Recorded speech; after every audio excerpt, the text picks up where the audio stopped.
மூன்றாவது முறையாக நரேந்திர மோடி பிரதமராக பதவியேற்பது எழுதி வைக்கப்பட்டது என இந்திய ஜனநாயக கட்சி நிறுவனர் பாரிவேந்தர் தெரிவித்துள்ளார்.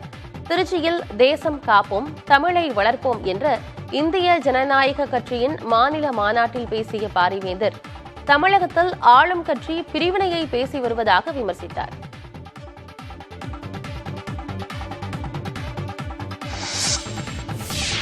இந்தியாவுடைய பெயரையும் புகழையும் உயர்த்துவதற்கும் இந்திய அளவில் இந்தியா ஒரு உச்சத்தை தொடுவதற்கும் காரணமாக இருக்கிற அந்த பெருமகனார் மீண்டும் ஆட்சி அமைக்க இருக்கிறார் என்பது அது முடிந்துவிட்ட விஷயம், நடந்து போன விஷயம்.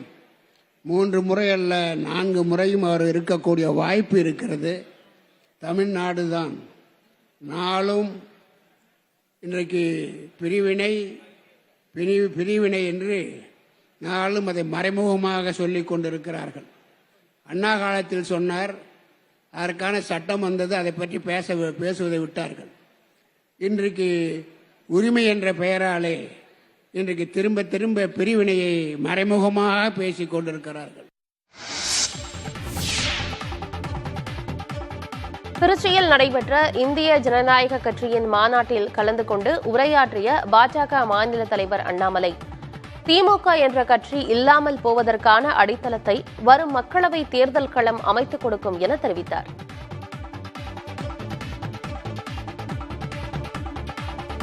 நிச்சயமாக இந்த மாநாட்டினுடைய முதல் குறிக்கோள் மோடி அவர்களை 2024 400 எம்பிக்களை தாண்டி ஆட்சியிலே கொண்டு வந்து அமர்த்த வேண்டும்.